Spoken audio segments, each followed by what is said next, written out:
Yeah, So so my iPad is struggling a bit, but that's I fine. Let's just go back to the old one so that we're just going to go into the test questions so that we know what we're getting ourselves into with the upcoming exam. Okay, so I'm just messaging you that we're good. Okay. So, and the questions are the same. By the way, the questions are the same for 2024 and 2025. We're just going to keep going. All right. So, Malena, please open the packet that you have. Okay. okay. So All right. So let's just move up and let's just go over what to expect on the test. And everyone, please be mindful of the test date and information. So go right ahead. Okay. okay, so we're going over for the SHSAT. I just want to go over some things about what we'll be doing today. So we're going to be going over the section of the guide that is about the content on the SHSAT. If we have time at the end, we can go over. So the second section, it has tips and things you should be aware of for the actual like logistics of the test. And this is something you need to go over yourself and with your parents to make sure that you are prepared. Just generally for the structure of the SHSAT, there are two main sections, the ELA and then the math section. As Ms. Kweller said earlier, you don't have sort of any limitation about which one you do first. You get the 3 hours and you get to decide how you want to spend them. So if you're somebody who is going to perform better by doing math first, because it might seem more straightforward to you, go ahead and do that. But within the ELA section, ELA is completely multiple choice. There are 57 questions, and within the ELA, there is subsections, first being grammar, and then the second section being reading comprehension. And then for math, there is multiple choice, but there is an additional grid-in questions, and you need to be extremely well practiced for these grid-ins because you don't want to get to test day and not know how to fill those out. So we'll go over that throughout the webinar. And for math, it is also 57 questions. And moving forward, you can go over this information that's in the packet, but now we're going to be starting for grammar, and I'm going to screen share on my iPad so that you can see the notes that I'm taking. And everyone, I'm going to put some helpful links into the chat as well. I just want to share with you that at this point, I will be on mute. If you have any questions, you can type them into the chat, and you're more than welcome to email us at info@kwellerprep.com. And please remember that we are partners with you during this process. So Malena, thank you so much for doing this. In the chat, I'm going to put the handbook 2024 test, 2025. It's basically the same. I just want you to have both versions so that you'll have both for your opportunity to keep reviewing. And I'll share the links. With that being said, this webinar is being recorded. You can review this one piece at a time. And just remember, you're in very good hands. And those of you who are at Kweller Prep, we are so happy you're with us. We have a really busy season ahead. All right, go ahead. Okay, so first we're going to be going over the ELA section, as you can see here. And everyone can see my screen. It looks good. But as I mentioned earlier, the ELA section has two subsections, the revising and editing, and then also the reading comprehension. And we're going to be tackling these two different subsections in different ways. So it's important that, you have those techniques. So, but within the revising and editing, or, we call it the grammar section, you're going to have standalone questions, but also questions that are accompanied by passages. So here it tells you the type of questions you can expect in the grammar sections. The first being the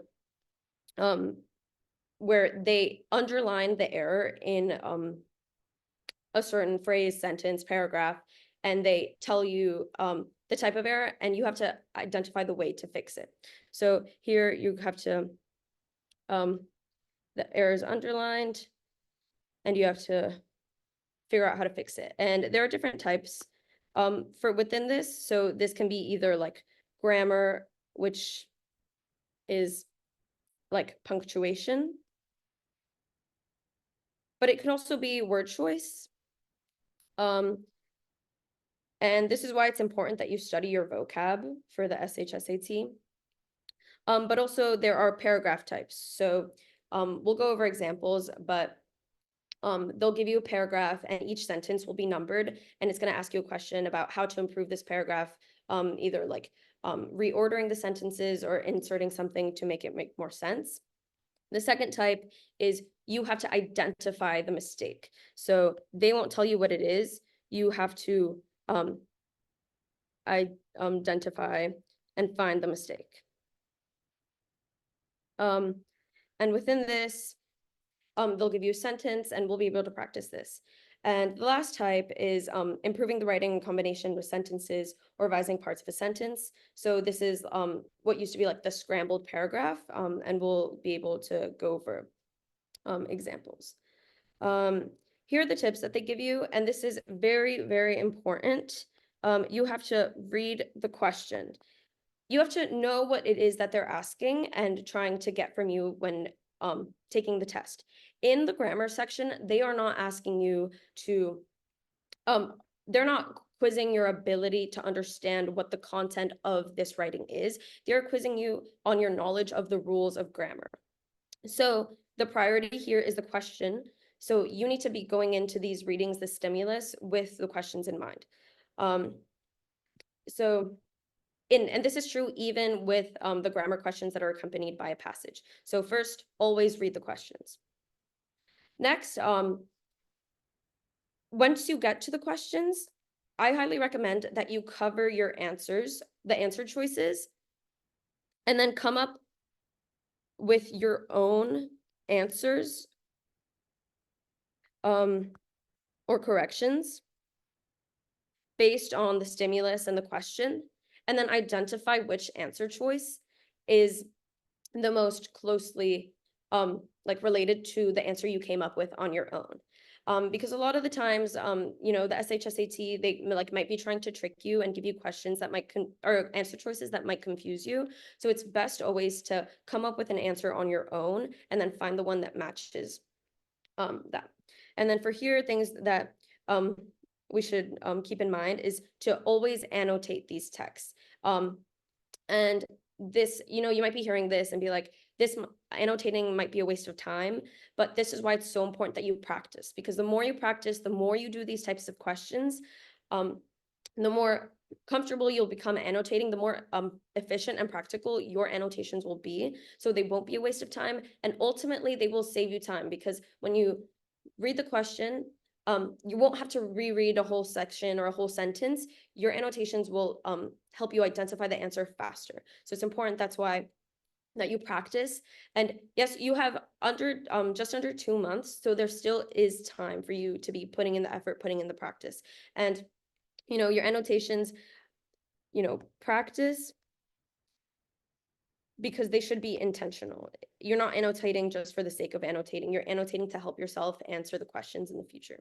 I want to take a minute just to stress what Malena said. So what I'll do maybe is I'll jump in for one moment. Make sure when you are reading, you are holding the pencil in your hand. Also, please make sure that it's not a mechanical pencil with the actual test. Just really, this is a traditional exam. Just get a good, solid pencil that you have, a number 2, obviously, but make sure that it's not one of those soft, weak pencils that leave light marks. Really, when you're taking the test, make sure that you're ready to tackle the exam. Like, really hold and outline and annotate. I also really like to use circles and stars and hearts and pluses and minuses. And there's quite a lot of artwork that I do when I'm taking the test, which we will go into in just a little bit. But please remember that the whole time your job is to be holding that pencil, moving through this exam. Go ahead.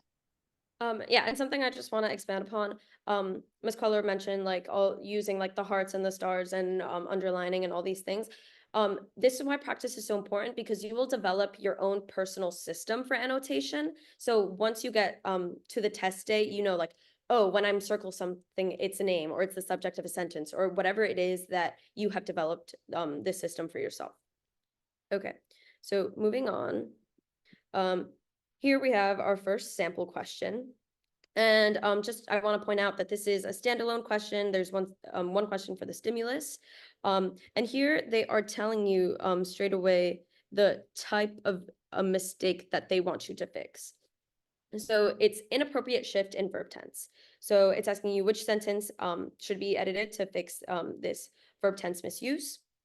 And so this is something that once you're reading the stimulus, you want to go in with the mindset that this is what I'm looking for. So we're going to go into this. I'm going to read them and then read the stimulus and highlight every time a verb is used. So we can just sort of stand out and identify sort of the pattern and identify which one is not in terms with the pattern. So for 14 years, James and his dad have had a tradition of attending Yankees games together. But James is leaving for college next week, and he is agonizing over the fact that attending school in Pennsylvania and working there over the summer meant no more games with his dad. One night, James is packing for his clothes into boxes, and he hears a soft knock on his bedroom door. As soon as he opens the door, James sees what is in his dad's hands and feels a rush of joy. His dad is holding a bus ticket for a trip home on a weekend in the spring so that father and son can attend a Yankees game together. So here we have all the verbs used in this little excerpt. And something that is key that you understand for these types of questions is consistency. So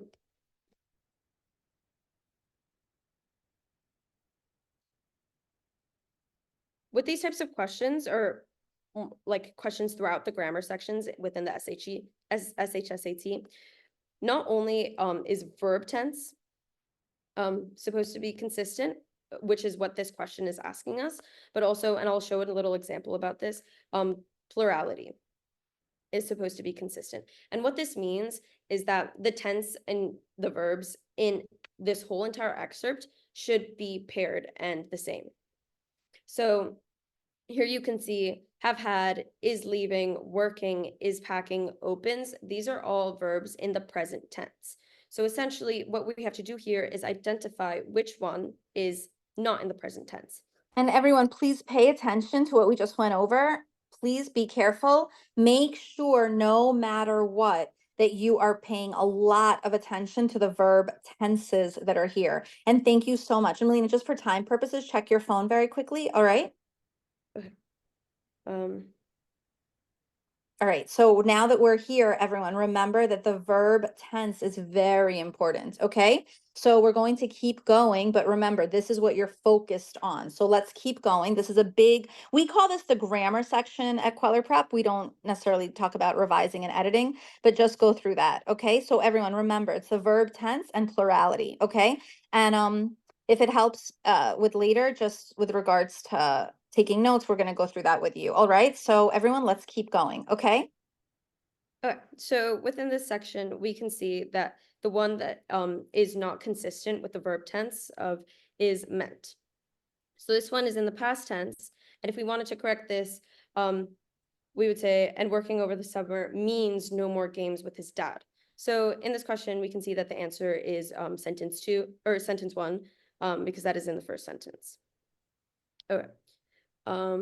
And so basically the main takeaways of this question is you need to be consistent in verb tense and plurality.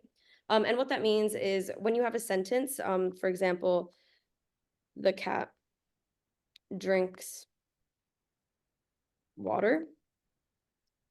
In this sentence, the subject is a cat, and that is singular. And because of that, that indicates to us that the verb also must be singular. So in English, this means that that the verb is going to have an S at the end. And if it were plural, the cats, then you would take away the S after drinks, and it would become the cats drink water. So that's how you keep consistency in terms of plurality. And you can see questions like this on the SHSAT. Okay, so we'll be moving on to the next question. So question number 2, it's asking, which sentence in the paragraph contains an error in construction and should be revised?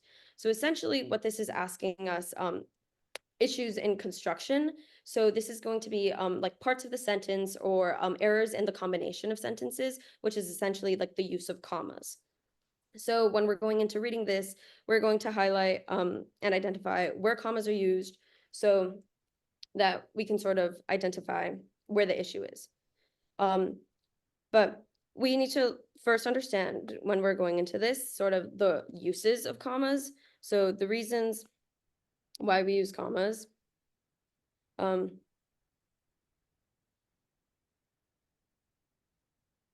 So first we have lists, and this one's self-explanatory. Like when you have lists, you separate the certain items in the list with commas. Then you have like modifiers.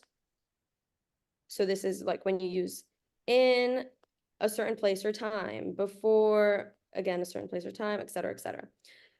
Then you can have like dependent clause, comma, independent clause.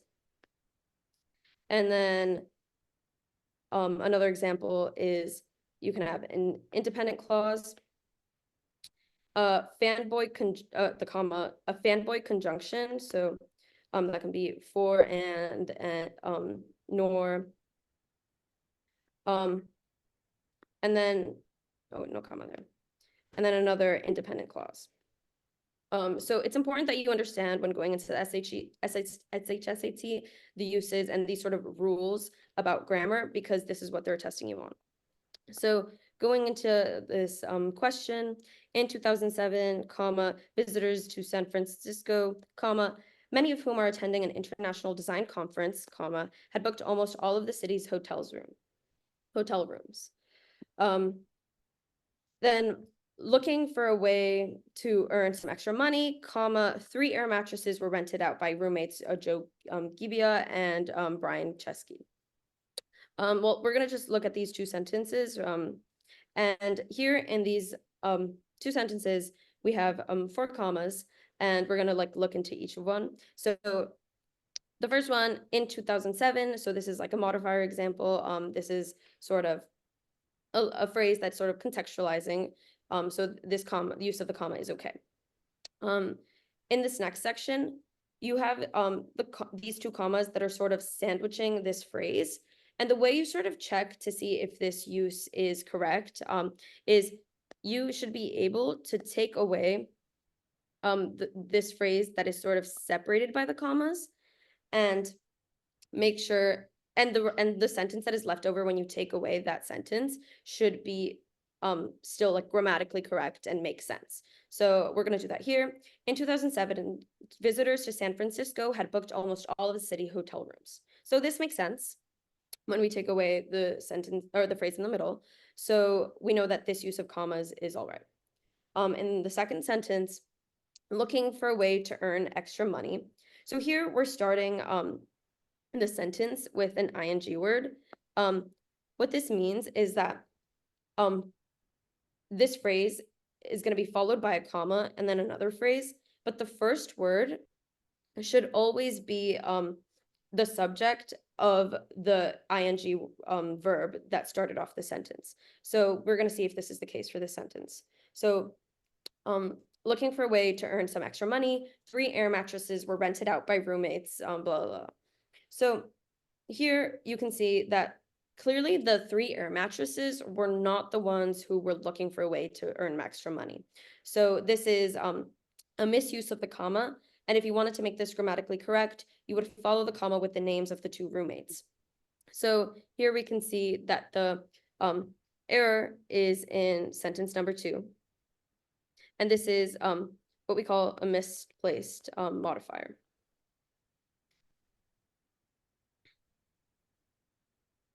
Okay. And so essentially the main takeaways of this question is how to use commas, the misplaced modifier, and evaluating phrases to see if the comma use was correct. And everyone, as you're paying attention, this is the start of the SHSAT exam. You don't have to start here. You can start with the math.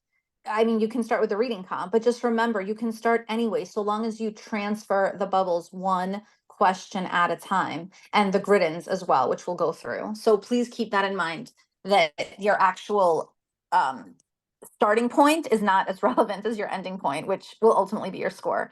Okay, so please keep that in mind, okay? Okay, so now for this next example question. It's asking us, what is the best way to combine these sentences to clarify the relationship between ideas?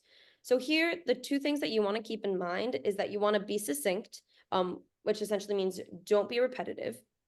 And you want to make sure that the way that these sentences are being combined, like they're being combined properly. And for this, you have to keep in mind what the like relationship between the two sentences is, so that can indicate to you what the sort of transition word is supposed to be. So for an example, if there are two sentences that are cause and effect, a transition, or two phrases that are cause and effect, you want to use the word because. If the sentences are adding information, you want to use like furthermore or in addition. If the sentences are contrasting each other, you would use but or however. And these are things that you want to keep in mind, and things that you should just know. And the more you practice reading these type of like SHSAT questions, the more you'll get better at this. But so here are the three sentences are: in 2019, 15-year-old Corey Coco Gauff defeated Venus Williams in the first round of Wimbledon. Wimbledon is the world's most prestigious tennis tournament. Gauff made history as the youngest player in almost 30 years to win a women's singles match at Wimbledon. So here, with these three sentences, sort of the main idea is the focus is on Gauff and sort of her success and why it's important. So we're going to go through the answer choices. Making history as the world's most prestigious tennis tournament in 2019, 15-year-old Corey Coco Gauff defeated Venus Williams in the first round, making Gauff the youngest player in almost 30 years to win a women's singles match at Wimbledon. So this one is not going to be the best answer choice because, first of all, it's not succinct. This transition phrase, like in the first round, it doesn't make sense. It's adding information that isn't important. So that's not going to be our answer choice. B, at the world's most prestigious tennis tournament, Wimbledon, 15-year-old Corey Coco Gauff made history in 2019 by defeating Venus Williams in the first round, making the teenager the youngest player in almost 30 years to win a women's singles match. So this one, it's sort of taking the focus away from Gauff and making it more about Wimbledon. So this is not like preserving sort of the same like main idea that these sentences that they are giving you is. For the third option, in 2019, 15-year-old Corey Coco Gauff made history when she defeated Venus Williams in the first round of Wimbledon, becoming the youngest player in almost 30 years to win a women's singles match at the world's most prestigious tennis tournament. So this is going to be your answer for this question because it is succinct. There's no repetition, and it connects these three main ideas or these three sentences correctly while maintaining the main idea that is Gauff and her success. And we're just going to read the last one to make sure it doesn't make sense. In 2019, history was made at the first round of Wimbledon, the world's most prestigious tennis tournament, when 15-year-old Corey Coco Gauff defeated Venus Williams to become the youngest player in almost 30 years to win a women's singles match. This one, does not make as much sense as C, which is what our answer is going to be. So moving on. So now we're going to be going over sort of the passage grammar sections. And when you're going through this, for grammar, you're going to want to read the questions first because the questions aren't targeted to like get your understanding of the content that's covered in the passage. So it's important that you prioritize, the specific sentences that they're asking you about because in most cases you won't have to understand like every single thing about the passage to answer the questions.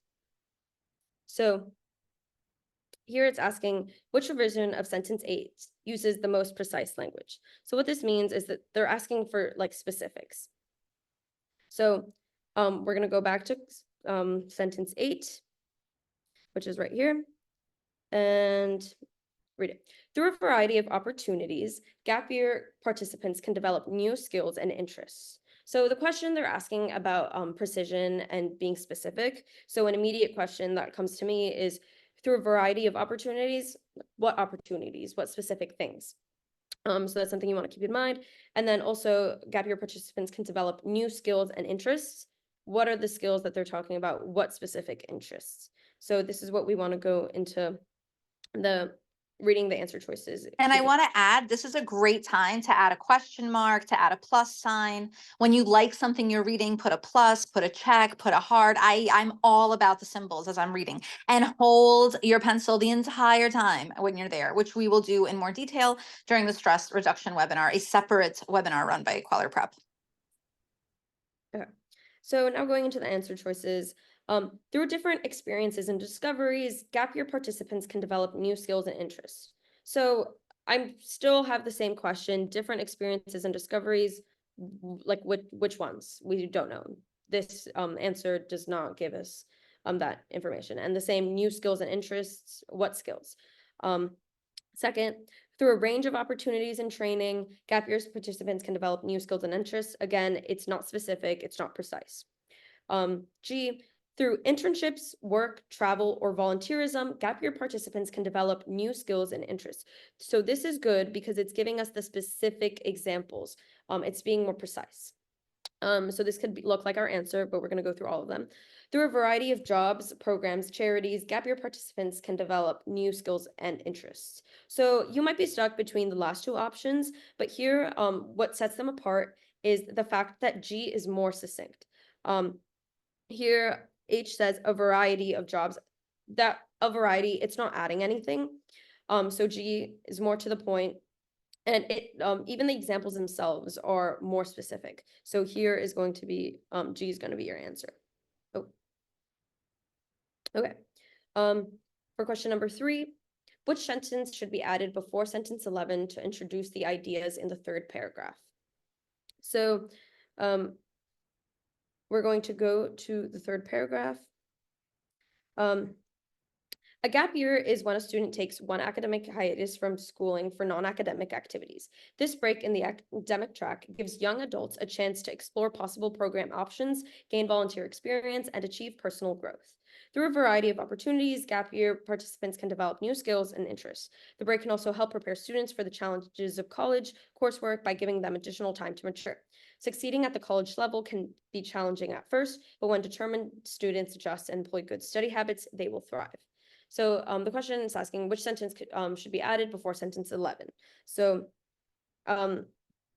earning money can be a tempting choice, and some young adults may find that they no longer desire a college degree after entering the workforce. So we're sort of going to keep in mind the context of the previous paragraph, also like what would make sense to go before 11. So A, some gap year opponents worry that young adults who take a break from academia for activities such as jobs may never return. And this is essentially what they were talking about in paragraph 3. They go on to say, while gap year critics do have a valid concern, a 2010 Wall Street Journal article cited research that would found that 90% of students who took a gap year have returned to college within a year, and the Gap Year Association, a worldwide accredited nonprofit that promises the benefit of a gap year, maintains that taking a structured gap year invariably serves to develop the individual into a more focused student with a better sense of purpose and engagement in the world. So essentially, they're addressing a counterclaim here. They're saying that, some people think that, a gap year is not beneficial because you might not return to college, but they're addressing that and providing information and evidence that that is not the case. So the sentence that would make the most sense to sort of introduce this counterclaim is A. Some gap year opponents worry that young adults who take a break from academia for activities such as the job may never return. And just to go through the other options, in addition to helping students become better prepared for college, a gap year could be useful for those with financial constraints. So this section is not really talking about financial constraints, so that doesn't make sense. C, students complain that there is not enough time between high school and college to earn money for college. Again, for money, this is not what they're talking about. There's growing concerns among some experts that a gap year may be too expensive for students to even consider. So again, they're not talking about the financial restraints or the expenses. They're talking about sort of the counterclaim that you shouldn't take a gap year because you might not come back to college. So moving on. now we're going to be going over the reading comprehension section. And here you must read the passage. I'm gonna start that. You must read the passage, because here it is where they are testing you on your ability to comprehend what the content of the passage is actually on. So here they're telling you the types of text they might give you. So expository, explanatory text, argumentative text, personal essays, speeches, opinion pieces, essays about art or literature, biographies, memoirs, journalism, or historical, scientific, technical, or economic accounts written for a broad audience. Literary genres may include poetry, adventure stories, historical fiction, mystery, myths, science fiction, realistic fiction, allegories, parodies, satire, creative nonfiction. So essentially, they are telling you that these are like the only type of things that we are going to test you on. So this we can use to your advantage. You know, you have 2 months still. You can practice all sort of the resources that the SHSAT puts out, that Kweller puts out, because the more you practice each type of genre and text type, the better you will get at answering these types of questions. So next they're going over tips. So again, read the text carefully, because that is what they are taking you on. Take notes, as we said, annotate, have your own system for annotations. So what this means, as I mentioned before, like having your own system where, you know, if you highlight or box every single time you have a name or a date, or squiggly line under evidence or some, you know, have your own system so that when you're on test day, you can quickly identify things. So read the question carefully. Self-explanatory. You don't want to get the question wrong because you didn't read it carefully. And this is especially true for math, which we'll be going over. So we're going to be going over like one passage with sample questions. So here, just by looking at it, once you've practiced a lot, you can sort of tell that this is going to be an informational type of text, from the structure, from like the words that pop out. There's no dialogue. So this is going to be informational. And why it's important to identify, like, just sort of in your head, is because you know that this is going to be structured. And they might ask you a question about this. But also it's helpful for you to go into this knowing that there is going to be a thesis, details, and evidence. So you want to go into that knowing. Snoozing while soaring. Certain types of birds soar for hundreds of miles over land, over sea, and never stop to rest. That kind of endurance seems impossible to us, since we as people need time to rest and sleep. Researchers set out to learn how birds could fly for such long distances without sort of rest. They found that for some birds, settling in for a good night's rest is not always a necessity. So right here at the end of the first paragraph, like in most informational text, you have the thesis. So they're telling you that there are some birds that don't need to like stop flying while going on these long flights, because they have another method for that, and they're going to be going into that throughout. And I just want to chime in. I'm fine to interrupt, right? I'm good. Yeah. So I would at this point I would be drawing a picture. Like I would draw a 2-second bird. I would draw like ZZZ so that we're talking about sleep. By the way, don't expect the topic to ever be interesting. We are not at the beach. This is not the Bahamas. You are sitting in a school classroom taking an SHSAT. So please don't expect this highly entertaining, super interesting topic. With that being said, if it were me, I would draw the bird for 2 seconds and I would draw the Z's. So we know that we're talking about birds, sleep. Like right away, I want a quick visual of what I'm getting myself into. So Malena, if you want, give me a little Z's and bird, and good luck with your 2-second bird. All right, this is totally my style, is to draw some quick picture and a few Z's, and I know exactly what I have gotten myself into, and then I keep going from there. Okay, go ahead. No one has to have a sophisticated bird. It's just, that's an impressive bird on 1 second command. All right, good for you. Wow. All right, artistic abilities too. This girl does not stop impressing. All right, so let's keep going. So, and I would put a bunch of Z's so we know exactly what we're talking about and everyone sees that is beyond me. Go ahead. Okay. So in 2013, Felix Lecce and his research colleagues at the Swiss Ornithological Institute published results of a study about the flight habits of alpine swifts, a small bird that migrate annually between Europe and Africa. Lecce and his team fitted the birds with small electronic tags that recorded the bird's acceleration and their pitch, or angle relative to the ground. The data revealed that the birds remained completely airborne during their time in Africa, a period of over 200 days. Since all animals require sleep, the researchers inferred that the birds slept from time to time on their long journey. However, transition word, since the electronic tags recorded only movement such as gliding or flying and not brain waves, the question of whether birds sleep during their flight remained unanswered. So in this paragraph, I'm just going to quickly annotate that they're introducing a question. So how do the birds do this? How do they fly for over 200 days without stopping to sleep? So that's the question they're introducing. Researcher Niels Radenberg from the Max Planck Institute of Ornithology also delved into this question. In a 2006 article, Radenberg explained that it was theoretically possible that birds could undergo a certain type of sleep while flying. Like mammals, Radenberg explained, birds experience different kinds of sleep, including slow wave sleep, SWS. Rattenberg argued that SWS during flight is plausible because SWS can happen in one hemisphere of the brain at a time, leaving half of the brain essentially awake while the other half sleeps. The eye association with the awake hemisphere can still function, allowing birds to see where it is going. Rattenberg decided that an EEG recordings of brain's birds waves could ultimately be necessary to determine whether a bird can actually sleep in flight. So here they are telling you about sort of attempt number 1 at answering this question. Next, eventually Rattenberg and his team were able to create an experiment to prove this theory by studying Rattenbergs from Galapagos Islands.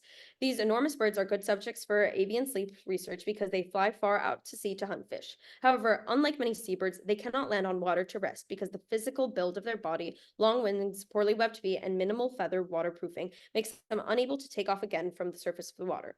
Rattenberg concluded that they must remain in flight for up to 2 months at a time. So here they are telling you about the type of bird that they are studying. And in an article from 2016, Rattenberg outlined the team's research methods and conclusions. The team humanely implanted EEGs on the skulls of several frigate birds. After analyzing the EEG readings of the birds while in flight, the team determined that the Rattenberg slow wave slept for about 10 seconds at a time at points when the birds were gliding upwards via warm air currents, typically the safest part of the flight. While in flight, the birds slept for only 45 minutes a day, which is just enough rest for the birds to function during these long flights. They later recovered from the stress of going on very little sleep when they rested for approximately 12 hours each day back on land. So here they are telling you the sort of the outcomes of the study. And using EEG recordings, Niels Rattenberg solved the puzzle when birds sleep while traveling long distances. His evidence proved that his theory was correct, and the birds proved themselves to be the ultimate multitaskers as they managed to sleep and fly at the same time. So here, the conclusion, and sort of an extension of the outcomes of this sort of study. So now head into the questions. Read the sentence from paragraph 1. The kind of endurance seems impossible to us since we as people need time to rest and sleep. So when they give you sort of an excerpt sentence, I always like to go back and read the sentence before, so that you can get sort of the context of what they are talking about. Certain types of birds soar for hundreds of miles over land, over sea, and never stop to rest. That kind of endurance seems impossible to us since we as people need time to rest and sleep. So they're asking the words endurance and impossible in the sentence convey, and this is a type of question where I would cover the answers and come up with your own response and find the answer choice that matches the best with the response you came up with on your own. So the words endurance and impossible to me sort of convey a sense of wonder and excellence in these birds because we are not able to sort of replicate this as humans. So I'm going to select the answer choice that most resembles a sense of like wonder. So A, amazement about the physical capabilities of birds to remain in flight for extended periods of time over long distances. So this amazement, very similar to the answer I came up with on my own. Uncertainty about the conditions that allow birds to stay in flight for extended periods of time. It's not conveying a sense of uncertainty at all. Excitement about the opportunity to share research into how birds fly for extended periods of time. You could say that there's excitement, but not for the opportunity to share research. So it's not going to be C. Skepticism about discovering how birds can fly for extended periods of time with little or no rest. It's not really showing skepticism. The answer that best resembles sort of what we came up with is going to be A. And then moving on to the next question. Which sentence from the passage best supports the idea that birds seem to be capable of making prolonged flights without sleeping? So here it's asking best supports. And we want to keep that in mind when reading the excerpts. First, the data revealed that the birds remained completely airborne during their time in Africa, a period of over 200 days. So this supports, the claim that the birds seem to be sleeping while flying. In a 2006 article, Rattenberg explained that it was theoretically possible that birds could undergo a certain type of sleep while flying. This is not going to be your answer because it's not really supporting the claim. It's saying that it could be possible. It's not giving you definitive evidence or circumstance that would prove that it is possible. So it's not going to be F. Rattenberg decided that EEG recordings of birds' brain waves would ultimately be necessary to determine whether a bird can actually sleep in flight. So this is not supporting the claim. It's giving you context sort of on how the study was done. This is not going to be G.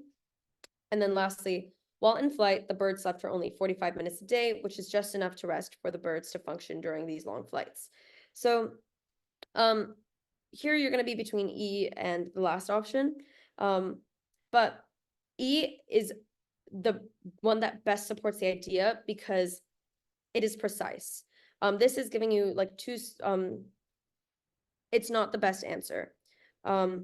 So E is going to be because it's precise and it gets to the point and it supports that birds seem to be capable of making prolonged flights without sleeping because it's not telling you straight up. It's giving you sort of the context, what the scientists knew, which was that they were traveling for 200 days without stopping. So the logical conclusion is that they seem to be making these prolonged flights without sleeping. And can we go back to the passage? Can you just underline and highlight exactly where that's located? Because you cannot choose the answer unless you can prove the answer. You cannot choose the answer unless you can prove it. So make sure that when you go back to that passage, you see exactly, the answer is never in your head or in your imagination. It is always there. So here it's very clearly saying the data reveal that the birds remain completely airborne during the time in Africa for a period of over 200 days. It's very clear. Before we switch to the question 3 and 4, I just want to quickly take a look at 1 and 2. I want to go over some other strategies that are very important. So let's look at question 1 again. Those of you who've listened to Kweller webinars, we actually do this quite often. And Malena has been actually a student and now she's a leader in a webinar. So you've heard this many, many times. I just want to go through this quickly. We need to also go over some visual and some clear extremes that we're going to avoid. So remember, the words endurance and impossible. So when you endure something, it's just positive, right? So endurance, just put like a plus sign. When you endure something, you have taken something, it is hard. So endure. So amazement is great because there's a lot of positivity here. B, which says uncertainty, is like negative, right? It's negative. And D is negative. Skepticism is negative. Kweller Prep, in our courses, we provide vocabulary books. And many, many, many other prep schools do not do this. I'm honestly saying it's a huge mistake. We provide a separate vocabulary book. I cannot stress how important it is to learn and study a vocabulary. We also provide grammar packets besides the vocabulary packets, but you need to know that skepticism, you don't need to know exactly what the word is, but you need to know it's a negative word. So negative, positive is a big deal. Let's say you don't know the word, figure out if it's negative or positive. So please keep that in mind. And then when something is impossible, you also want to make sure, is it negative? Is it positive? When something is possible, it's usually, possible, it's plus, impossible is negative. So keep that in mind. The words endurance and impossible in the sentence, between the word sentence and convey, put 100%. And again, those of you who have participated in other Kweller Prep webinars, you are very familiar with these strategies and techniques. What is 100% true? Is it A, B, C, or D?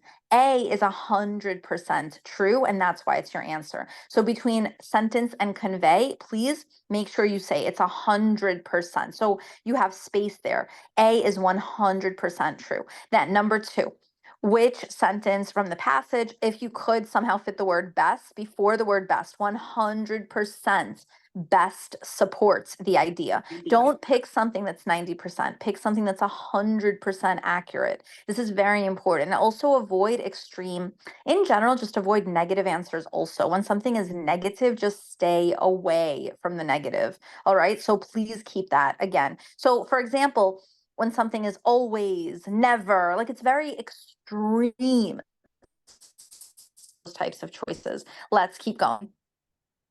Okay. So moving on, questions 3 and 4. So which statement best summarizes the conclusions of the studies presented in the passage? So it's asking best summarizes the conclusions. A, scientists use monitoring devices to determine that the seconds when migratory birds glide upwards in warm air currents are safest for slow wave sleep. So yes, they do talk about this, but this was not the main conclusion.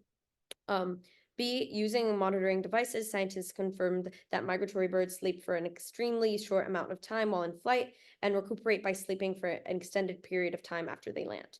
Again, this is something that they mentioned, but it was not the main point. It was mentioned at the end, sort of as an addition. C, scientists use monitoring devices to determine that migratory birds require significantly less sleep than many other animals and to show that the birds use only one hemisphere of the brain while flying. So this is not going to be your answer because they're not talking about other animals to compare the birds to. And the last option, using monitoring devices, scientists confirmed that some types of migratory birds rely on slow wave sleep cycles in order to stay in flight for extended periods of time. So this is going to be your answer because it captures the main idea. It is not bringing things that were not mentioned or briefly mentioned in the passage. And then for number 4, the overall organizational structure of the passage allows the author to, and this is why we mentioned earlier that you want to keep that structure in mind when you're reading the passage. And this is why we sort of annotate, to sort of keep in mind what each section is. So you don't have to go and reread any section. You have your annotations. They have a question, the attempt number 1, the types of birds, and then the outcomes of the experiment. So which answer choice most closely resembles sort of this annotations of your understanding of the text? E, contrasts the significance of research findings related to small migratory birds with those related to large migratory birds. This is not going to be your answer. They're not comparing small to large birds. So not E. F, compare the in-flight sleep patterns of the various types of birds examined in several studies. They're not talking about various types of birds. They only mentioned the one, so this is not going to be your answer. G, emphasize the role of technology in studying sleep patterns in birds in flight. So they do mention briefly the sort of technology that they use, but again, this is not the main idea. Lastly, illustrate how researchers acquired a better understanding of the sleep patterns of birds in flight. So this is going to be your answer. Let's go through this quickly. Actually, because it's already 8 o'clock, let's start skimming. I just want to do a quick recap of what to expect in the reading section and the grammar, which is, we call it grammar, revising, editing. Let's do just a recap. So everyone, let's quickly go through. This is what you should expect on the SHSAT reading and revising, editing section. So if you could just please go through those pages again for a few minutes. And then let's shift gears so that you can see what you're going to get yourself into with the math section, because we should dedicate an equal amount of time into the math right now. So let's just begin quickly. Let's just start from page 1 so that we know right away what we're getting ourselves into. So with the SHSAT, the first thing you should know is you can start the test at any point on this exam. Oh, here we go. You can start the exam at any point. So you don't have to start with the reading section. You need to bubble one question at a time. Do not group bubble. Huge mistake. Can you make that larger so we can review that, please? Good. And then just remember that you should be comfortable with the exam. Register for the exam. We will have a separate webinar on all of these details. So let's go next page. All right, we'll keep moving along. The first part of the test will be the revising editing section. We will go through this. Everyone should more or less know how to bubble at this point. Make sure you don't use a mechanical pencil. It's too soft. Just use a number 2, a nice strong. Make sure you're holding that the entire time. Get a grip, hold it tightly. All right, how to prepare. We went through this already. So please remember, this is what the questions will look like. And we'll go to the next page. Take notes. Use pictures, draw stars, positive, negative, just keep going. All right, next page. Everyone sees, by the way, this is the SHSAT handbook. I'll put this in the link. It's the same every year, 2023, 24, 25. It's basically the same book. So the questions are the same, but let's keep going. Next page. Everyone is under same. We'll keep going, we'll keep going. And then there's the reading comp section. So we're going from here, from revising editing into the reading comp section. Practice vocabulary. Those of you who have the Kweller Prep vocabulary book, go through your words, practice your words, because you need to become faster, not just with reading, but with the vocabulary. You need to identify words. Let's keep going. Passages, remember, you're not reading because you're at the beach, you're not reading a magazine, you're not reading for fun or entertainment. You are reading for the purposes of answering questions. Please make sure that you understand the purpose of this reading passage. So here we are now. We are right on time. What do we expect from the math section? Let's begin. Okay, so just going into what to expect. As I mentioned earlier, there are 57 math questions, the majority being multiple choice, but there are those grid-in questions, and we will be going over them, sort of like the general idea and key points so that you don't get those questions wrong because you gridded it in wrong. So we're just gonna ignore this because the thing about the SHSAT, it's been around for a long time.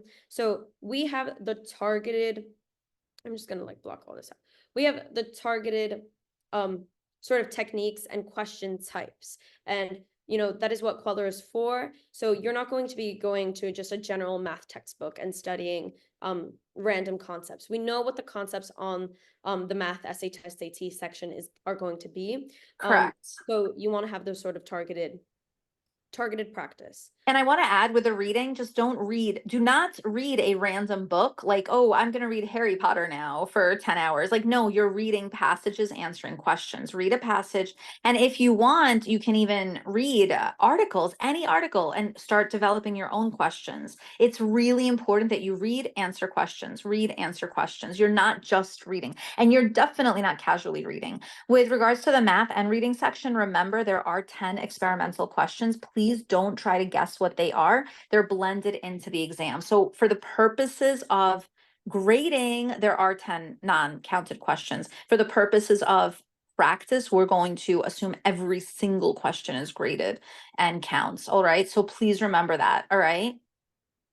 Yeah. So we're going to count every question as if it were being graded. Moving on, just tips here. I think the most important thing is the use of calculators are not permitted while taking the SHSAT. So don't practice with a calculator, because if you got used to it, you're not going to perform as well as the test. You need to practice in those testing conditions. Okay. So moving straight into the sample questions. Something that is here that I want to highlight is you want to read each question carefully, because sometimes they can add something at the end of the question that will lead you to get the question wrong if you hadn't read it carefully. And you can see this in this first example, which is asking you, the sum of two consecutive integers is -15. If one is added to the smaller integer and 2 is subtracted from the larger integer, what is the product of the two resulting integers? So here they were asking you to turn words into equations. And this is a skill that you need to be able to practice and develop. And you want to read this carefully because of this second part of the question, where they're telling you if one is added to the smaller integer and subtracted from the larger integer, what is the product of the two resulting integers? So it's not asking you, what is this integer? That is not the point of this question. So we're going to turn this question into an equation. The sum of two consecutive integers is -15. So this is telling you that there's two numbers and they're consecutive. So one is after the other. When you have a number and you don't know what it is, we're going to call it x. And the consecutive integer is going to be x plus 1. Here it is telling you the sum, and that is something you just have to know. The sum is equal, it means addition. So you're adding the two integers that are consecutive together, and the sum is, they are telling you, -15. So this is the equation that we have created. So right now we're just going to solve for what x is. So this we can combine to 2x plus 1, subtract 1 from both sides, 2x equals -16, and then x is equal to -8. We've found x, but something, as we said earlier, this is not your answer. This is not what the question is asking us, and that is something that you need to keep in mind. So you always need to refer back to the question. What it's asking you is, if 1 is added to the smaller integer and 2 is subtracted from the larger integer, what is the product of the two resulting integers? So the smaller integer in this case is going to be -8, and it's asking what plus 1.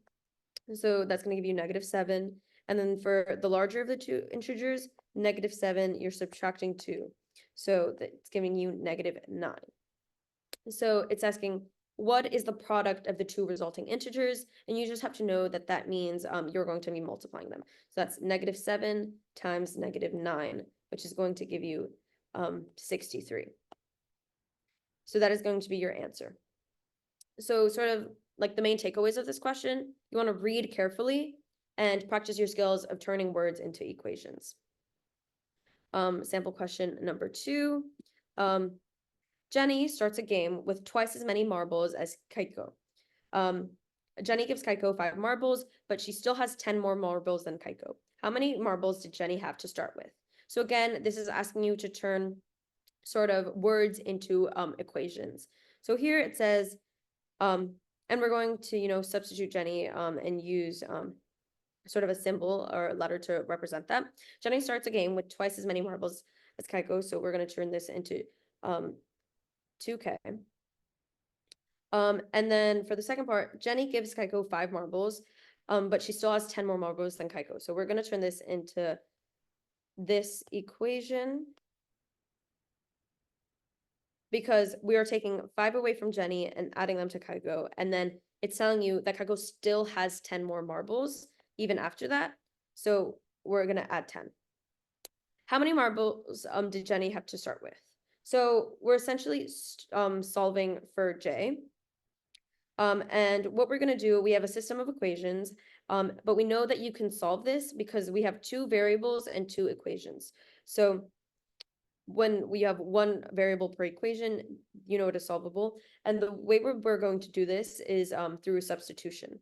So we're going to rewrite this and turn this into k equals 1/2 j. And then we're going to substitute this for when we see k in the second equation.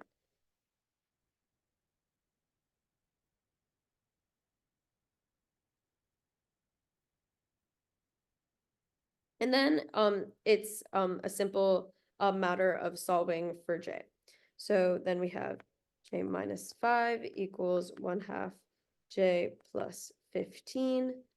You add 5 on both sides, plus 20. Here we have the 1/2, so we're just going to multiply everything by 2. Then we have 2j equals j plus 40. And then minus j on both sides, so you have j equals 40. And, they're asking, we're just going to refer back to make sure we know what they're asking us. How many marbles did Jenny have to start with? And this is what we represented with j. So j equals 40. The answer is going to be D.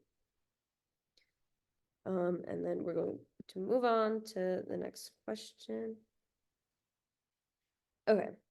So this one is a more geometry question. So on the actual SHSAT, they are not going to give you the diagram. This is just to help you from the guide, so we're just going to ignore that. And we're going to draw it ourselves. So it's asking you, the perimeter of a rectangle is 510 centimeters. The ratio of the length to the width is 3:2. What are the dimensions of this rectangle? So here, some of the things you just kind of have to come into this question knowing what a perimeter means, like the ratio, the length of the width, and the dimensions of the rectangle. So it's asking essentially like how big is this rectangle? And it's telling you the total perimeter is 510, which is the sum of all the sides. So it's telling us that the ratio of the length to the width is 3:2. So we can represent this with the expressions 3x and then 2x. And we know because this is a rectangle, this length is going to be the same as this one, and this one is going to be the same as this one, just because the properties of the shape. And with this sort of understanding of the shape that they're asking us, we can create an equation.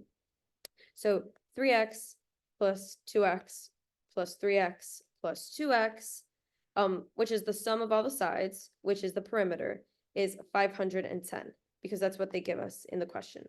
So here we can solve for x to use that to help us solve the problem. So this is 10x is equal to 510.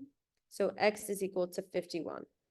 But this is not the answer to the question because they're not asking us for x, they're asking us for the dimensions. So what we have to then do is plug this x in back to expressions we created. So 3 times 51 is going to give you the length, which is 102 centimeters, and then 153 centimeters, and then 2 times 51 is going to give you 102 centimeters. So these are the dimensions of the rectangle, and that is going to be answer F.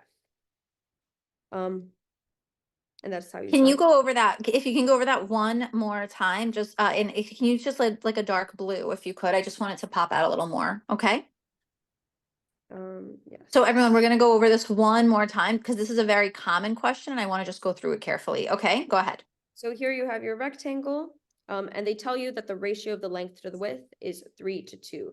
So you're going to have create expressions for the sides of the rectangle. We don't know what x is, but we know that the ratio is 3:2, so we can sort of create this and label the sides like this. And we're going to use the information that they're giving us, which is that the perimeter is 510 centimeters. And we're going to use all this information that we have to create an equation that we can solve to get the dimensions. So we know that perimeter is the sum of all the sides, and we have expressions for all the sides here, and we have the perimeter. So we're going to create an equation where we have the sum of all the sides, 3x plus 2x plus 3x plus 2x. And that is 510 because they give that to us in the problem. And then again, we're going to solve 10x is equal to 510. We're going to divide by 10 on both sides to isolate x. You get x is equal to 51. But this is, again, is not the answer, so we have to plug it back in. So we have 3x is sort of the expression we created for the length. So we're just going to substitute the x for the number we got. And that is going to be 3 times 51, which is 153 centimeters. And we're going to do the same thing again for the length, which is 2x. So 2 times 51, that's going to be 102 centimeters. And these are the dimensions of the rectangle, which is what they are asking us for in this question. And the answer choice that matches the dimensions that we got is answer choice F. So that is going to be our answer. And then we're going to move on to the next question. Malik has 140 lorgs and 16 dolts. If he exchanges the lorgs and dolts for dollars according to the rates above, how many dollars will he receive? So here it's asking us again to turn these words, and they're asking us to turn these words into equations. And here they give us a conversion rate. So what we're going to do, and I know they sort of like go over here, but we're just going to do it ourselves. Use these proportions that they give us to set up a proportion between the numbers that they give us in the word problem to solve for the amount of dollars he would receive. So we know here that 140 lorgs is what he has. And we know that 7 lorgs is equal to $1 because that is what they give us over here. And we're going to set up this proportion 140 lorgs for X amount of dollars. And when we have a proportion like this, we cross multiply. So we get 140 times 1 is equal to 7x. So when we simplify, we divide both sides by by 7, and we get that x is equal to 20. And this is going to be $20 because this is what we were solving for.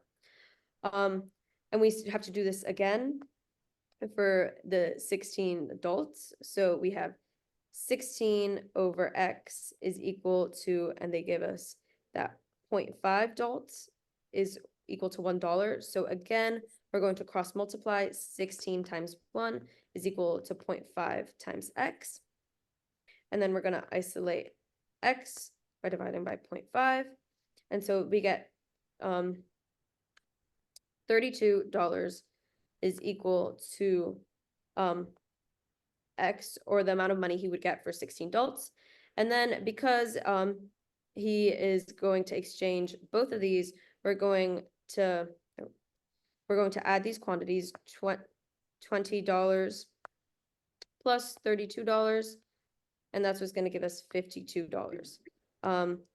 And this is answer choice B. So this is how you do this sort of question, setting up the proportions, and finding the quantity that the question is asking you for. Okay, so moving on. This is going to give you tips for the math multiple choice. Most multiple choice questions should be done by working out the answer. So you don't want to rely on the fact that you have the multiple choice options, because there are those grid-in questions, and we will go over how to fill out the grid-in bubbles. But that's not always going to be there, so you need to be able to find the answer on your own. But also using the answer choices that they are available to your advantage when you can. And it is best to solve problems on paper rather than just in your head, because if you have time at the end, you want to check your work. Also, it is easier to make mistakes if you're doing all of this math mentally. And as you practice more, as you do the Kweller practice test, and also the SHSAT practice test, you'll get better and faster at showing all your work that is necessary for you to get your answers without just doing it in your head. And so now we're going to go over how to complete the math grid-in questions. So this is something that you want to get familiar with, because you could get the right answer when you're doing the grid-in questions, but you will not get the credit for that question if you do not bubble it in correctly. So that is why it's so important that you practice. And as Ms. Kweller mentioned earlier, you want to be gridding them in as you get to the questions themselves, because you don't want to finish all the questions and then time is up and you have to turn in your paper and you didn't fill out the Scantron and the grid-ins, because you won't get any credit, because they are not grading your packet, they are grading your Scantron. And everyone, pay careful attention. We're going to take our sweet time showing you how to grid. Make sure you memorize how to do this. Do not read the instructions the day of the exam. Read the instructions now. Let's make sure we are professional gridders. All right, let's go. Yeah, because you want to maximize your time on test day.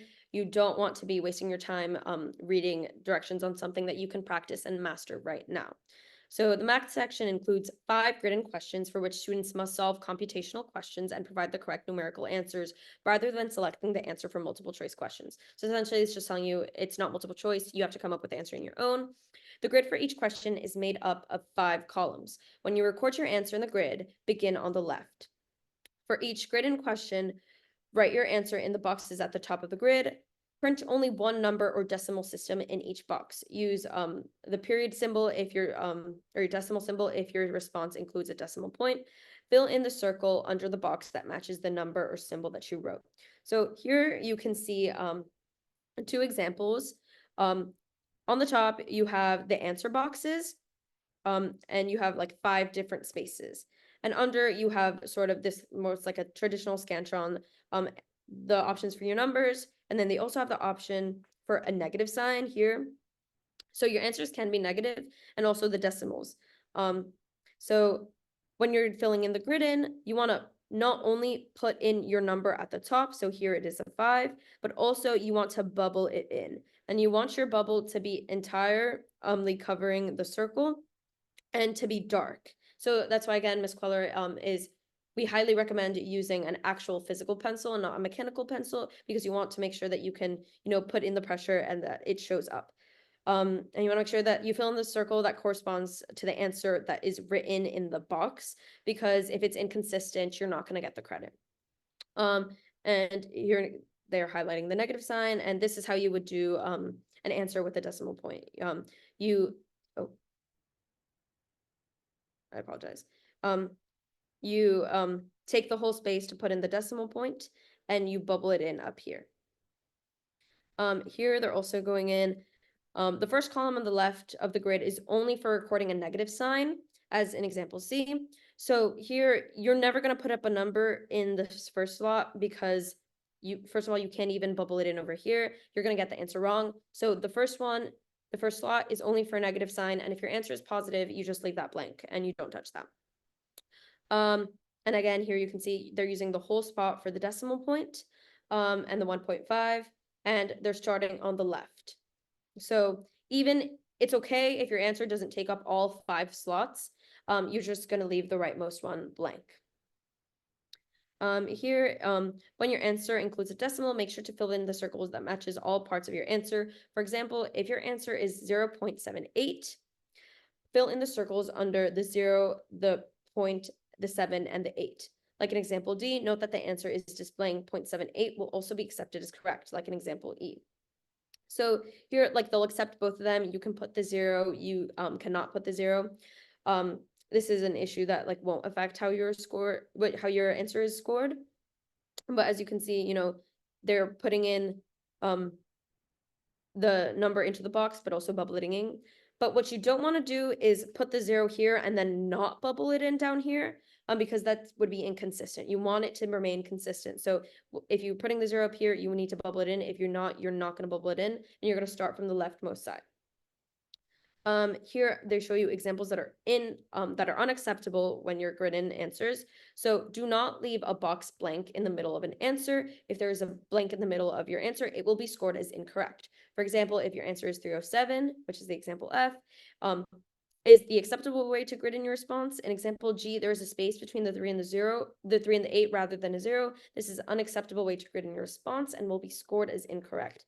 So again, I think it makes sense. The answer is 308. So you're going to physically write in 308 into the boxes and then bubble those numbers in underneath. You don't want to be lazy or leave it because you think it might count. You never want to take a risk like that on a standardized test, especially not the SHSAT. So you want to be extra careful. And again, do not fill a circle under an unused box, as an example H. The answer is recorded in example H will be recorded as 3080 because the circle in the last column for 0 is filled in, even though the intended response was 308. So again, you want to make sure that what's in the box right here is consistent with what's down here. So here it is inconsistent and they will not give you the credit. And you want to make sure, you spent so many weeks, months studying for this exam. You don't want to get a point, you don't want to lose a point because you didn't do something as simple as gridding something incorrectly. And that is the end of how to go over the grid-in sections. And just to remind you, this webinar is being recorded right now. Review this very, very, very carefully the test or the morning of the test. Yeah, so do we want to open it Let's up? go over let's go over some more. Do we have any more of the math questions that we can look at quickly? Let's go through this handbook. I just put the handbook in the chat. Can everyone please check the chat, make sure you have the handbook, okay? So that you can see this is what the guide looks like. There are exams. We can skim through the guide quickly so that you see that there are tests here and samples. Do these exams from start to finish. These will be the most recent, most accurate guides that you'll have access to.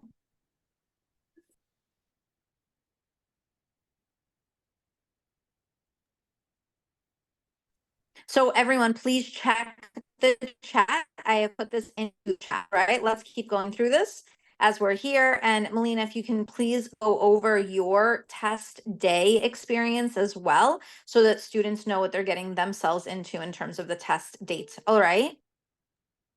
Yeah, so things you want to go over, make sure for your test date, you want to make sure you're well rested. Sleep is very important because you want to make sure your brain is in tip-top shape to be taking a test. That is very important. That last night before the test, there's no cramming that you can do that will be more important than getting a good night's rest. So it's important that you prioritize that. Also, making sure that you're well fed and that you have the energy and nutrition to go into this test. So making sure you're taking care of your body, like have a good like dinner the night before the test. And also, but like remain consistent to yourself. If you're somebody who doesn't eat breakfast every day, don't decide that the day of the test is going to be the day that you decide to start eating breakfast and changing up your routine, because that might affect how you feel during the test. Again, test day is not the day to be taking any sort of risks. You want to make sure you're in tip-top shape, so doing what is consistent for you. Again, if you're somebody who does eat breakfast, get a good breakfast so that you can feel your best for the test. I took my test at Stuyvesant, and So that's actually what I just wanted to jump into. Can you please go into some detail about your personal test day experience? So we want to hear the nitty and we want to hear the gritty. What time roughly did you wake up before the exam, and what was your routine? So think back to your 8th grade childhood, not too long ago, because here you are now, right? We want to know exactly the mechanics of your test. And thank you for spilling your guts and telling us everything. Okay. And I just want to remind you, I have put the handbook into the chat. I will do it again.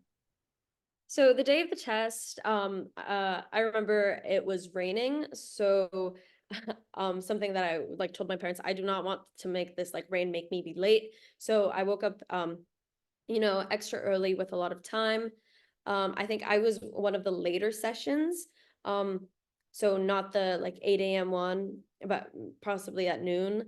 I don't remember the exact time exactly. But so I made sure to wake up early. I'm someone who does eat breakfast, so I made sure I ate the good breakfast. I had made myself a last minute, cheat sheet for things that I wanted to remember going into the test, and, sort of have like going on the subway down to Stuyvesant and reviewing that. So that is something I reviewed. So everyone pay attention. She took her study, her Kweller Prep notes. She took her study material onto the subway. And from the subway, she studied as she was walking. She was multitasking to Mhm. this exam. And when you were in that big line, please keep going. Please stress that you studied up until the minute you started that exam. Yes, you do not want to leave anything up to chance. You have those minutes before the exam, the commute, the walk. I think from the one to Stuyvesant is a little treacherous, so that is time that you can use to study. And you want to make sure something that I did. I did not visit before like taking the SHSAT, I wasn't aware of where Stuyvesant was. So something that I did is I went, I think like a week or so before, and figured out where it is that I needed to go, like which entrance, and sort of, not leave anything up to chance, know where you're going on that day. So after being on the subway and studying with my little Kweller notes, I took the path that I had gone on previously because I was well prepared and left nothing up to chance. I remember going in, it can be very chaotic because there are a lot of students. So you want to like make sure you're staying in your own like headspace and not getting distracted. During test days, like I'm not somebody who is socializing to people while we're like waiting to get in. You want to make sure that you have all of your materials.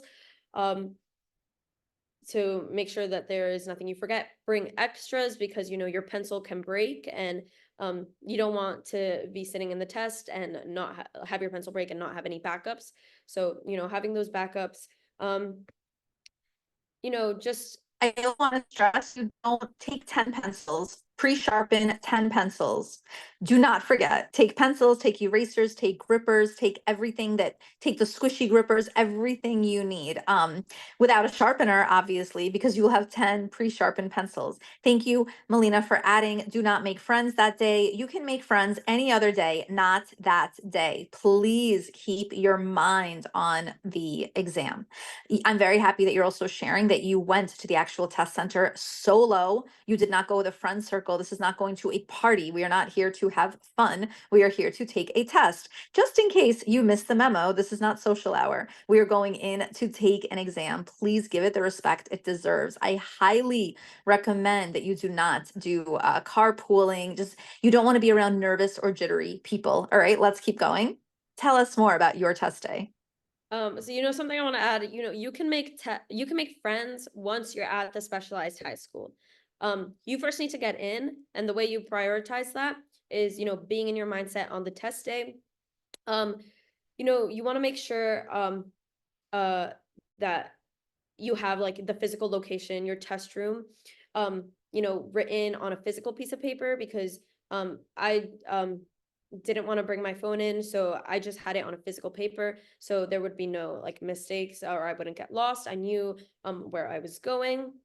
There are people there to help you like with directions, so you just ask if you're not sure, where is room blank, that is your test room.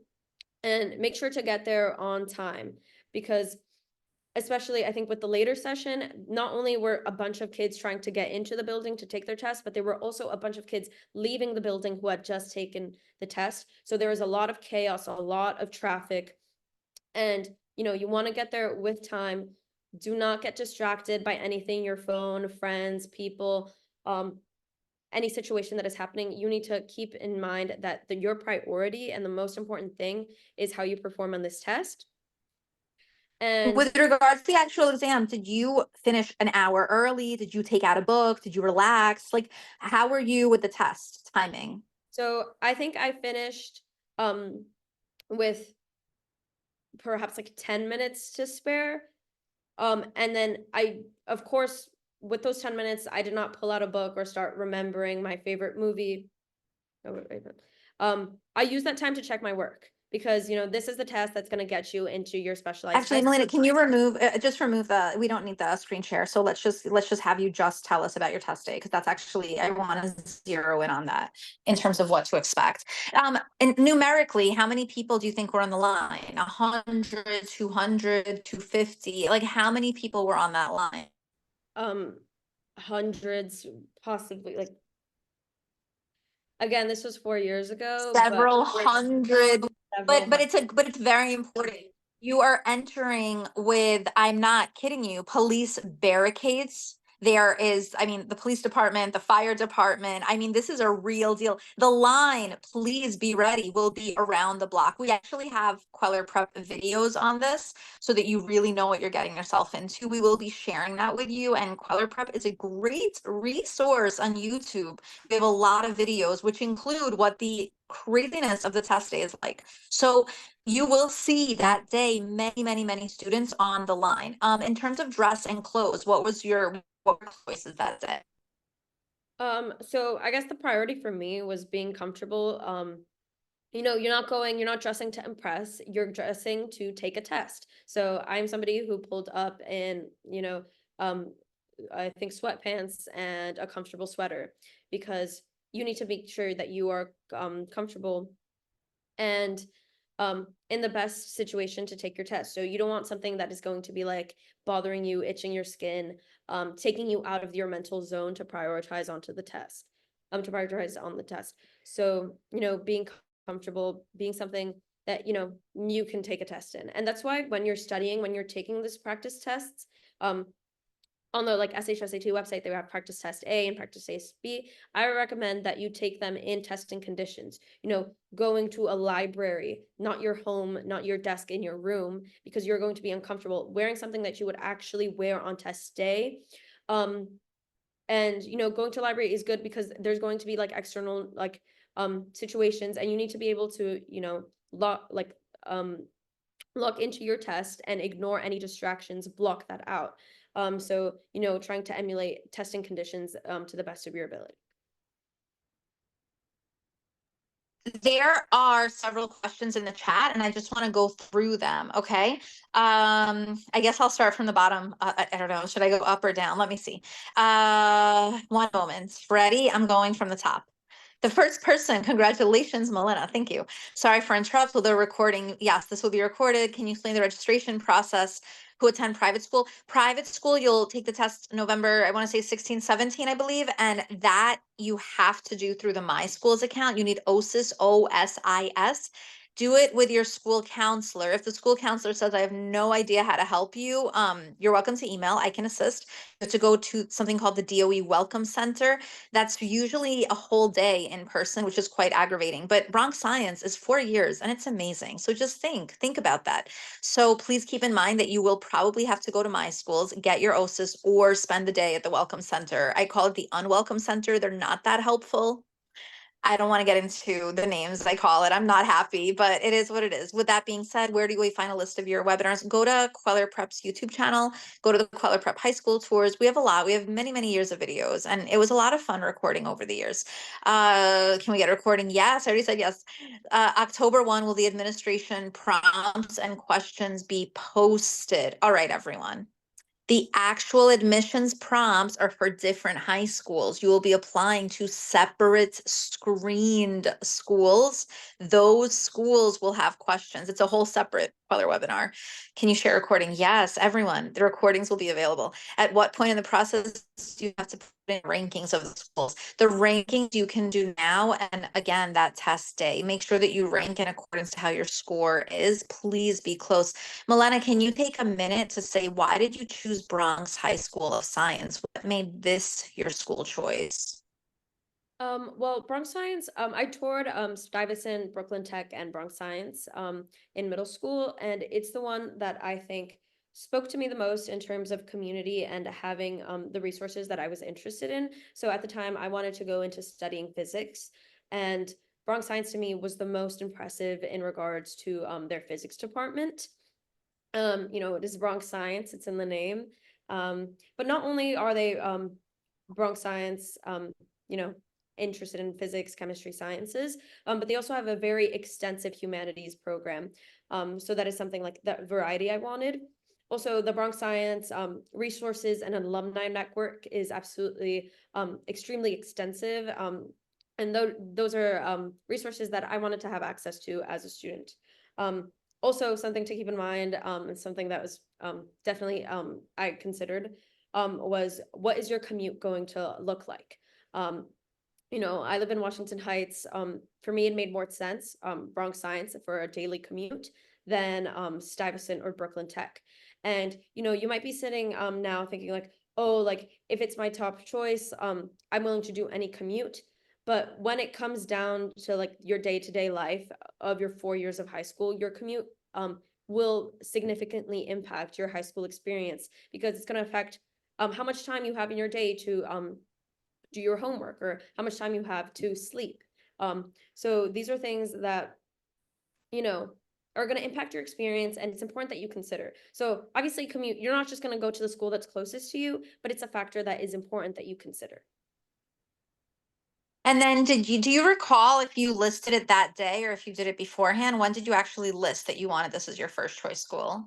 I knew that Bronx Science was my first choice. I think I listed it out on the exam day.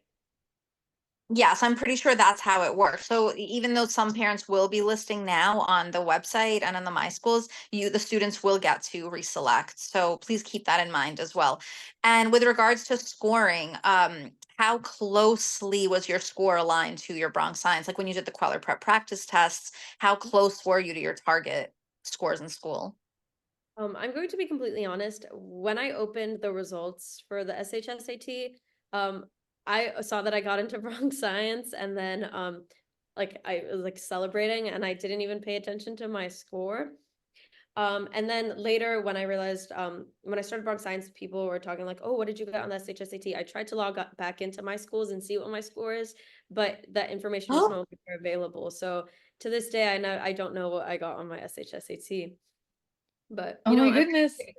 that, you know, through all the practice and Kweller and support, I was able to get into Bronx Science, and I don't know what my score is. And then, so let's go back in terms of what to expect in SHSAT test day. So you said you had about 10 minutes left and you used that time to continue taking the SHSAT. And so you went until the very end, correct? You went until the end of the exam, pencils down, right? Yes. And what happens? What happens at the end? How does the exit work from the test? Because you can't have your phone. You can't, like, did you have a meeting place with your mom? Did you meet friends? What happened? What was the actual exit from the test? With thousands of people and police and the fire department and security and IDs, how did you manage as an eighth grader to maneuver your way out and to have a meeting spot with mom, I'm assuming? Yes. So, when they tell you that time is up, they tell you pencils down. Um, you have to put your pencil down. You don't want to risk, you know, your test, your scores being invalidated because you weren't following instructions. At that point, once time is over, you are done taking the test. There is nothing you can do. So you put your pencil down, and then the proctor is going to come around the room, in order and collect the scantrons first, because that is what is being graded. So anything you put in the booklet, any notes, answers, even if you put it in the booklet, it's not going to be graded. The scantron is what's being graded. So that's what they collect first, and they go around. Then once they have that in order, they collect the booklets and any other scrap paper or things that you do not get to keep. After the test, they collect all of that.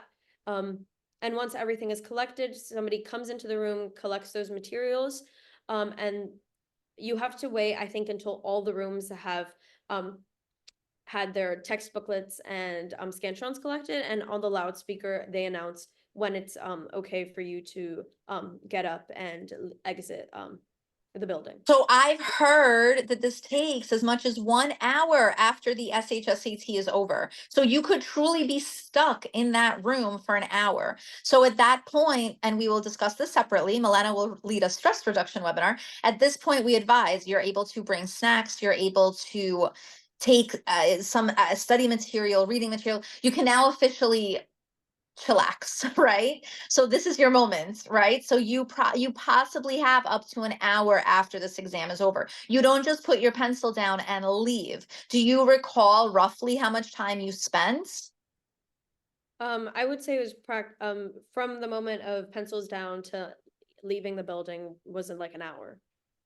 So everyone, remember, you're taking the test for 3 hours. Some of you will take the test for 4.5 because of the extended time. You will probably be there an extra hour. So get ready. You will not be jumping out of that building, and you definitely won't be exiting from Stuyvesant, the monster of all test sites. Please be advised with that. With that being said, what about bathroom use? Did you go in between the test, or what was your plan with just how you use the restroom? For me, I like to be strategic about bathroom use during standardized tests. I go before because I do not want to spend any time that I could have been working on the test and wasting it by going to the bathroom. You know, because they don't stop the clock for you to go in to the bathroom. All that time you'd be spending is time you could have been checking your work or finishing questions and using it on the test to maximize your score. Um, So as Obviously, soon as you got there, you went to the bathroom, right? Like right away. You were like, I'm at Stuyvesant, I'm seated, I have my assignment, I am going to the bathroom. Whether you have to go or you don't, you went, right? And then during the test, you did not go. As soon as the test was over, you went again, correct? yes. Or you were So good? um Okay. So you did not have, we will go over this in more detail later. You did not have a huge Starbucks iced tea, espresso, Red Bull, Gatorade, highly sugary drinks that will be diuretics that will make you have to pee 10 times. You made sure to not have a heavy.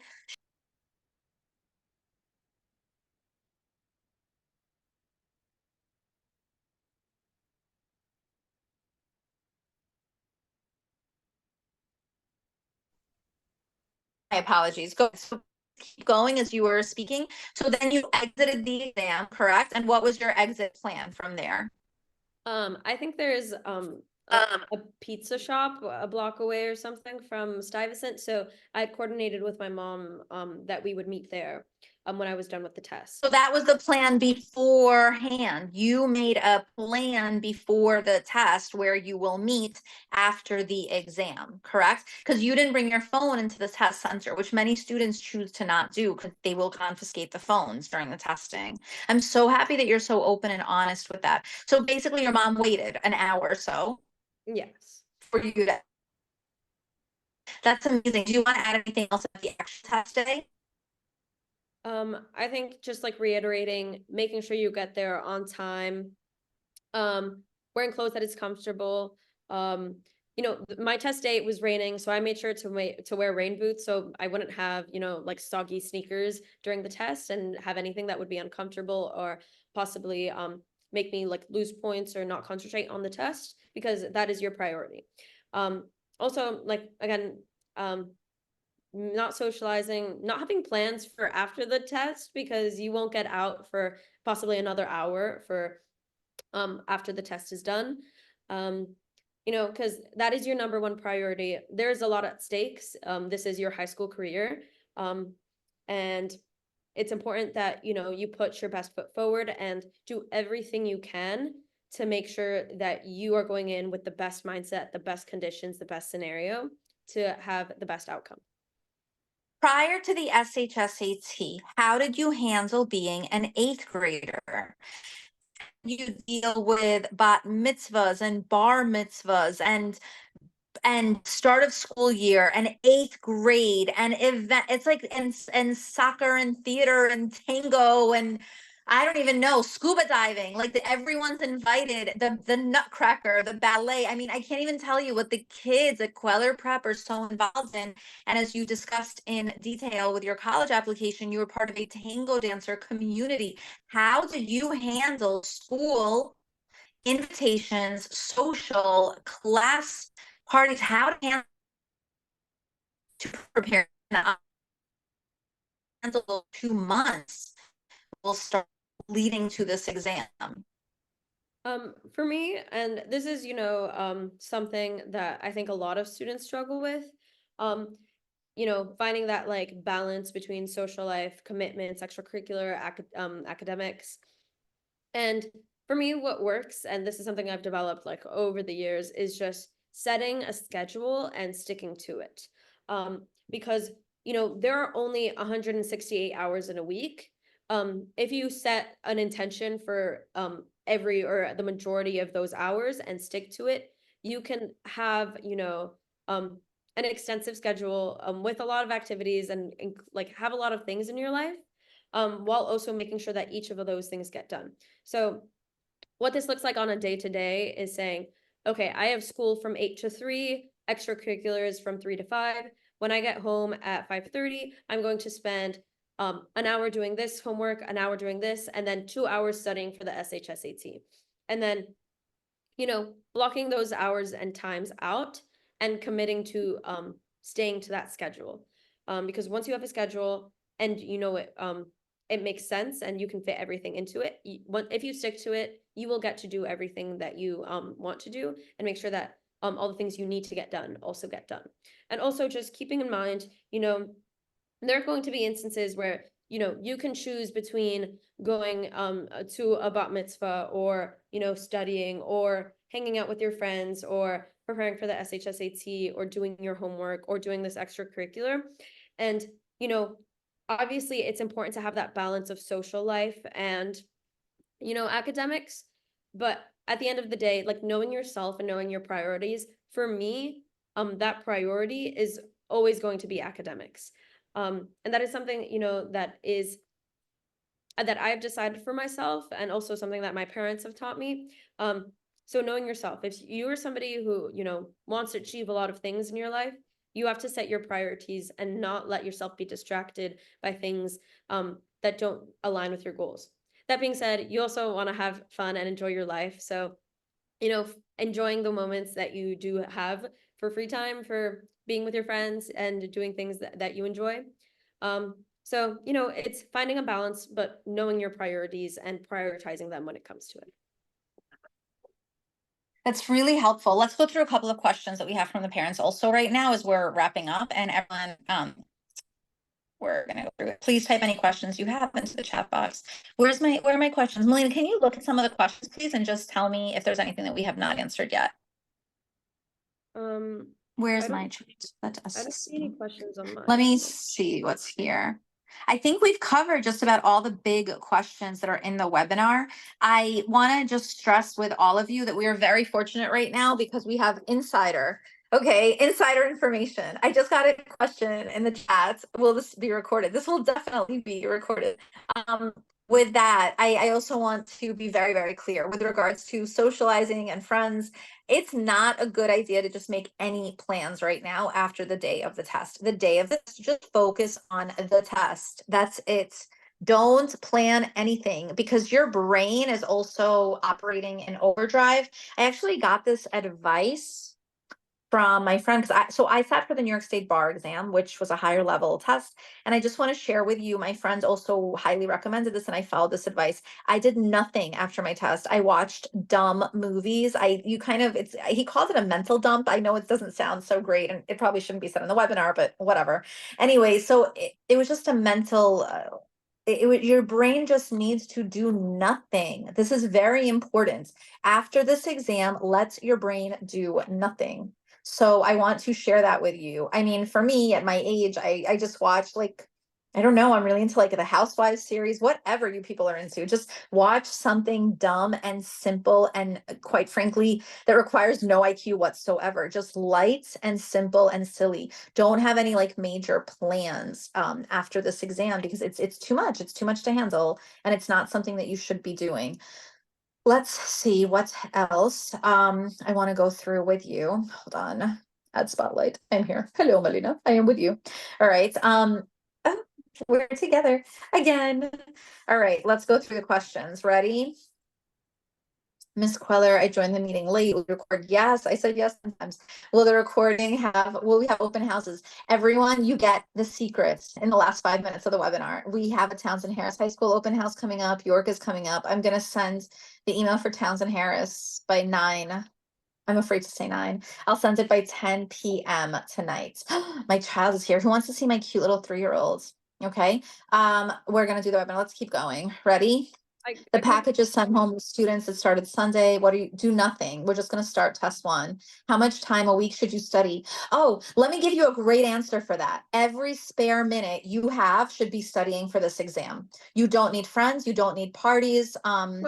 Nothing. You need to do nothing right now. Shush. You need to do nothing right now besides study for this exam. You actually need school less. You need study more. Jacob, repeat after me. What did I just say? You need school less and you need studying more. Malena, can you please add to what I just told you? Yes, school, like the thing about the SHSAT is that for the specialized high schools, they are not looking at your report card from your middle school. They are only looking at your results from the SHSAT. So if it is your dream to go to Stuyvesant, Bronx Science, Brooklyn Tech, any of the specialized high schools, which are all amazing, you need to prioritize the SHSAT because that's what they're looking at. If it's the night before the SHSAT and you have this massive paper due, prioritize sleeping for the test because Bronx Science, Stuyvesant, Brooklyn Tech, any of the specialized high schools, they are not looking at your report card. They are looking at the SHSAT results. Also, I got a question in the chat about, is there always generous white space on the paper to use for your math work? Is there scrap paper allowed/needed? I've never had any issue with not having enough space on the SHSAT for your work. Just like even under the questions, they give you a good amount of space. But even if that is not enough, at the end, there are blank pages that you can use as scrap paper. But again, these papers you cannot keep with you after the test, so don't write anything down that you would want to reference later. They collect that with them. So I just want to be clear, how many hours are there in a week again? That you're outside of sleep, you're studying. I hope we're all on the same page in this webinar. We are studying. We are here after the test. Relax, unwind. The next day is Halloween. I mean, really just enjoy your life after this exam. But right now, there should be a hard no. Ask to switch the bar mitzvah dates. Pay attention, everyone. All right, let's keep going for the next set of questions. Want to help me? Access the recording, YouTube, packages sent home, how much time a week, every minute you have. When do you see the recording? I will actually post it in the next hour. I'm going to move fast on this one. How much should you study every day? Every minute you have, study. You know what? The test is what, Wednesday this year? When is this test? October 30th. Study. Don't even go to school. Go to school. You can be absent 2-3 days in a row. Don't even go. Or if you really want to trick the attendance, go in the morning, start coughing after an hour and get picked up early. Plan it out with mom. Do not waste your hours. There's too much at stake right now, and it's a really big deal. Go right now and make every minute you have. And the day before this test, when is the test? The 30th is what day of the week? Go, Malena, can you check for me? Make every minute you have the exam. Let's keep going. I'm taking the IC and SHSAT back to back. Please don't take the IC and SHSAT back to back. You can take the IC in December. Take it around Christmas time. The IC is a much easier exam and it has an essay and a vocabulary. Just chill out, like reschedule that exam for December. Don't take them close to each other. It's way too stressful. Malena, what did you want to say? Oh, I got the same question. Also they mentioned the high school interviews. So what should I do to avoid stress? Like again, setting yourself a set schedule. You can set time to practice for your interviews and practice for the SHSAT. But I would prioritize the SHSAT because when schools are interviewing, that is like a more holistic process. So they're not only considering your interview, but also your grades and other things. But the SHSAT is the only thing the specialized high schools are looking at. So that is much more high stakes. So the question is, what score should I be in? It's around 550. We have a cutoff. You'll see it online. Compared to other standardized tests, PSAT, SAT, Hunter, how much harder is SHSAT? So the SHSAT will be the hardest exam of your entire life into your 8th grade year. This will by far be the most difficult, the most stressful, the most competitive exam you will ever take up through 8th grade. So please give the test the respect it deserves. You need to perform well in the reading and math section. You need to take the test in its entirety. This is not a test where you just walk into at all and by any means. The PSAT and SAT are different exams you will take years later. And you're going to score very well because most of you here are doing Kweller Prep SHSAT. So you'll actually find those tests in a way easier, laughable almost, because you've done so much SHSAT prep. The Hunter exam is your entry. Hunter is no joke. It's reading, math, an essay. So Hunter will be like the gateway. Hunter will be the pipeline for you to see what a hard test SAT is. Also, I'm It's o'clock right now. Do you believe she agreed to this from Harvard University? Can we, Malena, please help me change the chat settings? I want every single person, please give her a huge thank you. So can you do chats? Help me with the settings. We're gonna do a chat for everyone. How do I do this? Chat. I just updated. Can you believe you? Okay, chat. And then I want everyone, I'm gonna ask so please type thank you into the chat. Can we, wait, are you able to do that? Thank you, right? Thank you. I want to give you a thank you. She was 17 until a week ago. A 17-year-old, do you believe this? She's 18 as of a week ago. Do you believe, are you impressed? 17. When did you turn 18? When was your birthday? Wish her a happy birthday. This is a big deal, right? Malena, when was your birthday, Malena? My birthday was last Monday. So Wait, why do I have you on here? Do you believe this? She was interviewed, she was on television, national. This girl made international news. I had a fun summer thanks to you. Fun. Do you believe 17 interviewing on TV networks, Argentinian news? Holy moly, this was a fun summer. I really want to thank you because you woke everyone up at the start of Kweller Prep's SHSAT summer camp, just as everyone thought they would relax. You're all over TV with these 30 colleges, and it was great for me, kept everyone on edge. All right, I'm very proud of you. With that being said, you just celebrated your birthday at Harvard University. I mean, holy moly, what a fun, exceptional summer. So everyone, let's take a moment. We're going to go off mute. I like to do this during every webinar. It's a lot of fun. So I'm going to invite everyone. Let me figure this out. Please bear with me. Oh boy. So I'm going to say, how do I want to unmute all. So everyone stay with me. Don't leave me as I'm figuring this out. Ready? Don't leave me. My chat. Where's my chat? Where's my unmutes? Wait, don't go anywhere, people. Ready? Malena, help me figure this out. I need to go to participants. I'm going to say unmute. So everyone, I'm inviting everyone to unmute. I want to give Malena, say thank you. Thank you. Thank Malena. Gracias, Thank amiga. you. Thank you so much. Thank you. Thank you. Ready? We're gonna sing happy birthday. Happy Happy birthday Birthday to to you. you. Happy Happy birthday birthday to to you. you. Happy Happy birthday, birthday, dear dear Malena. Malena. Happy birthday. Happy You. Yay! Happy birthday. Is that so cool? We're so proud of you. Happy birthday as of 1 week ago. You've had a really fun 17. And thank you for sharing what 12 and 13 were like in your life. Thank you, everyone. Happy birthday. Good luck. And this is the end. Bye, everyone. Bye. Thank you. This girl was good. Good. Everyone, I'm so proud of you. Amazing. Bye, everyone. Closing up. Malena, take a picture of the chat box. Look at what a pretty chat box we have. Look at all those thank you messages before I end this meeting. I'm going to enjoy the thank yous. I'm taking photos of this gorgeous memory. Ready? Thank you, everyone. Thank you. Thank you, Malena. I'm so impressed. Look at that. Amazing. 17 just turns 18. Can't even believe it. I can't believe I was on TV and I'm 42 years old. Holy moly. This was a fun summer. But I Bye, couldn't everyone. Kweller Prep. So thank you so much. Aw, thank you. It was a lot of fun. I would have never been on TV without you. Wow. Maybe every year we're going to set a goal. Every year someone's going to apply to 30 colleges and get us on TV. That'll be the plan. Ready? Malena, thank you so much. You did such a great job. Thank you. Wow, do you believe you led a 2-hour webinar with 200 participants at the start of this webinar? Are you impressed? See, aren't you glad that I'm always pushing you to new heights? Did you ever think you would be in this kind of spotlight? How funny, right? Next webinar, 300. We're going to keep aiming. All right. I'm very proud. Keep going, everyone. Enjoy. Thank you. Bye. Buenas noches.